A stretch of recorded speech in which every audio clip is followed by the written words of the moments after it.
Nous avons commencé à comprendre plusieurs choses que nous ignorions sur la terre. Le message le plus clair était que notre vie sur la terre détermine où nous passerons l'éternité. Comme nous marchions main dans la main avec le Seigneur, nous réalisions que l'enfer comportait différents lieux avec différents niveaux de torture. Nous sommes venus dans un endroit où se trouvaient plusieurs prisons remplies d'âmes tourmentées. Ces âmes étaient tourmentées par plusieurs sortes de démons. Les démons maudissaient les âmes en leur disant: tu es maudit misérable, loup Satan. Serre-le comme tu le faisais lorsque tu étais sur la terre. Ces âmes souffraient terriblement à cause des vers, et le feu était comme un acide sur tout leur corps. Nous avons vu deux hommes à l'intérieur d'une cellule de prison, chacun avait un poignard dans la main, et se poignardaient mutuellement. Ils se disaient l'un à l'autre: sois maudit misérable. C'est de ta faute si je suis ici. Tu m'as fait venir ici car tu m'as caché la vérité, et tu ne m'as pas fait reconnaître le Seigneur. Tu ne m'as pas laissé le recevoir. 34 temps de fois j'en aurais eu la chance, et tu ne m'as pas laissé l'accepter. Voilà pourquoi je suis tourmenté jour et nuit. À travers une vision, le Seigneur nous a montré leur vie sur la terre. Nous les voyons ensemble dans un bar. Une dispute a éclaté et dégénéré en bataille. Ils étaient tous les deux ivres. L'un d'eux s'est emparé d'une bouteille brisée, et l'autre a sorti un couteau. Ils se sont battus jusqu'à ce que chacun soit blessé mortellement. Ces deux hommes étaient condamnés à répéter ce scénario pour toujours. Ils étaient aussi tourmentés par le souvenir de leur amitié sur la terre. Ils étaient alors de meilleurs amis qui s'aimaient comme des frères. Je veux vous dire aujourd'hui qu'il existe un seul vrai ami, et son nom est Jésus de Nazareth. Il est le véritable ami. Il est l'ami fidèle qui est avec toi à chaque instant. Nous marchons main dans la main avec Jésus, et sommes arrivés à la section de la fornication. Jésus s'est retourné pour regarder Hélène, une femme totalement recouverte par le feu.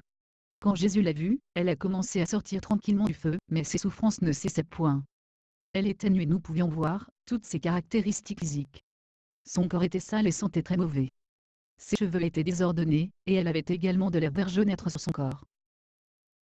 35 Elle n'avait plus de yeux, et ses lèvres étaient en morceaux. Elle n'avait plus d'oreilles, seulement les trous. Avec ses mains, dont les os étaient carbonisés, elle prenait la chair qui tombait de son visage, et tentait de la remettre en place. Mais cela lui causait encore plus de douleur. Elle s'est alors mise à trembler et à crier plus fortement, ses cris étaient interminables. Elle était pleine de vers et un serpent était enroulé autour de ses bras. Il était très épais et avait des épines autour de son corps. Cette femme avait aussi le chiffre 666 gravé sur son corps, le chiffre de la bête.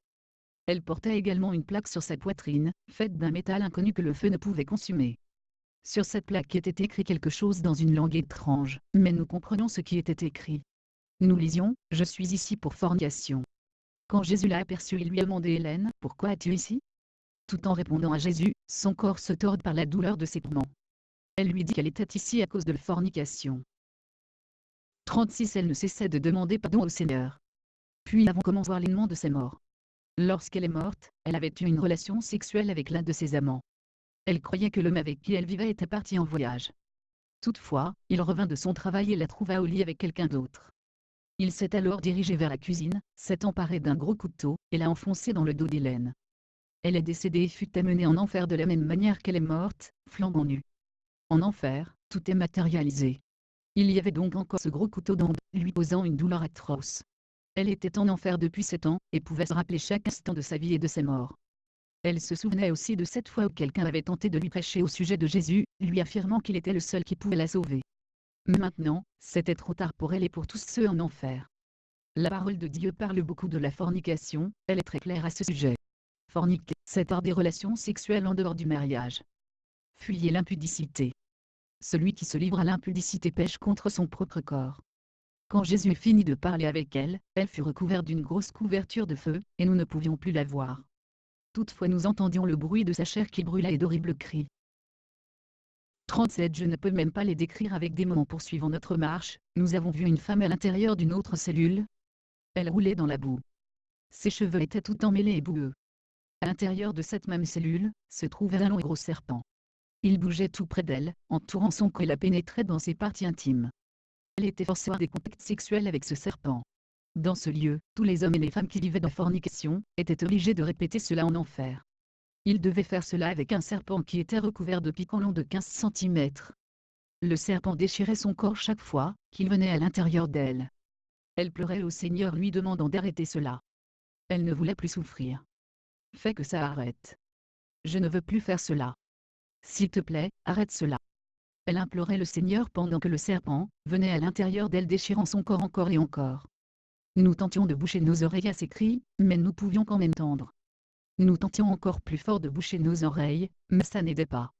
Nous avons dit au Seigneur, s'il te plaît Seigneur, nous ne voulons plus voir et entendre cela. S'il te plaît. Le Seigneur a répondu, il est nécessaire que vous voyiez cela. 38 Car vous pourrez en parler aux autres, parce que mon peuple se fait détruire, mon peuple ignore le véritable salut, le véritable chemin vers le salut. Je remarquai Blanche, une femme qui commença à crier lorsqu'elle vit le Seigneur. Elle hurlait, Seigneur, s'il te plaît, aie pitié de moi. Sors-moi de ce lieu. Elle souffrait énormément et étendait sa main vers le Seigneur. Elle ne cessait de l'implorer de la sortir de là une seule petite seconde. Elle était complètement nue et couverte de boue. Ses cheveux étaient sales et les vers rampaient de haut en bas sur son corps. Elle essayait de les enlever, mais chaque fois qu'elle réussissait à en éloigner quelques-uns, ils se multipliaient encore plus nombreux. Les vers mesuraient environ 15 à 20 centimètres de long. C'était terrible de voir cette femme, et d'entendre ses cris pendant que les vers mangeaient sa chair avec voracité. Il y avait une plaque métallique sur sa poitrine qui ne pouvait pas être détruite par les flammes. On dit ici pour fornication. Dans la même veine que son péché, cette femme était forcée de forniquer en enfer avec un gros serpent dégoûtant. Le serpent avait d'énormes épines tout autour de son corps. Des épines de 15 à 20 centimètres de long. Le serpent la pénétrait dans ses parties intimes et remontait jusqu'à sa gorge. Lorsque le serpent la pénétrait, elle se mettait à hurler.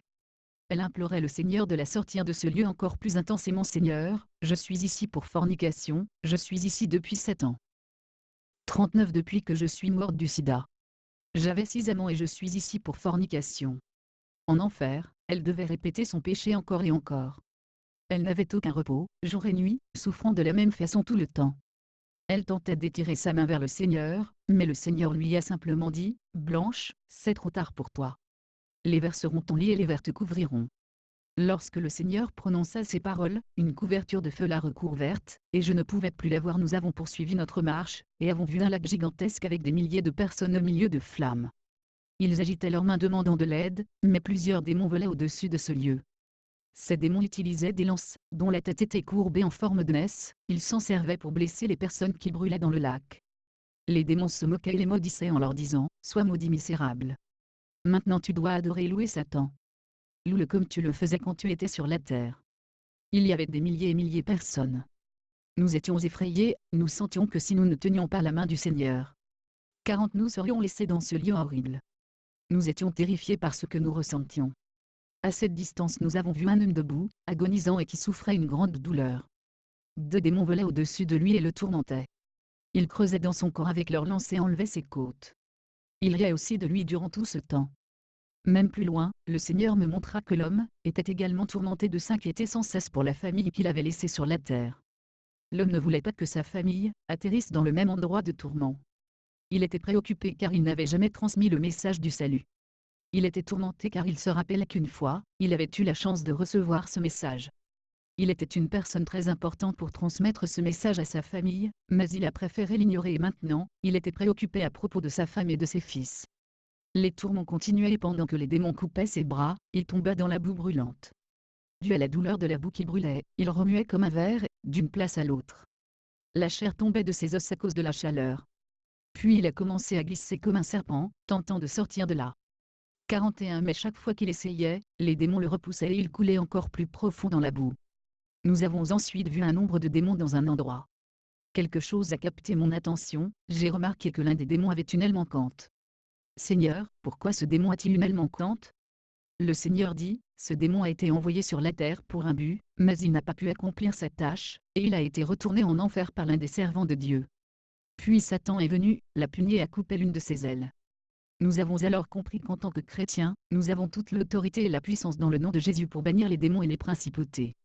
Chers amis qui entendez ces mots en ce moment, ce témoignage n'est pas pour la condamnation mais pour le salut. Vous pouvez donc vous examiner, vous-même et regarder la condition de votre cœur devant le Seigneur. Ceci est pour que vous changiez vos voies pour le salut, et non pour la condamnation. Maintenant, élevez votre cœur devant le Seigneur et confessez vos péchés, ainsi donc. 42 Si le Seigneur venait en ce moment même, vous pourriez aller avec lui au lieu d'aller dans cet endroit de tourment où il y a des pleurs et des grincements de dents.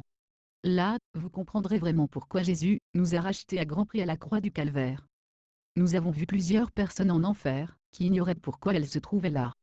Leur vie était remplie d'activités, qu'ils ne pensaient pas être des péchés. Cher ami, examine-toi toi-même. Ne crois pas que mentir, voler et être vaniteux sont des choses acceptables. Ce sont des péchés aux yeux du Seigneur. Chers frères,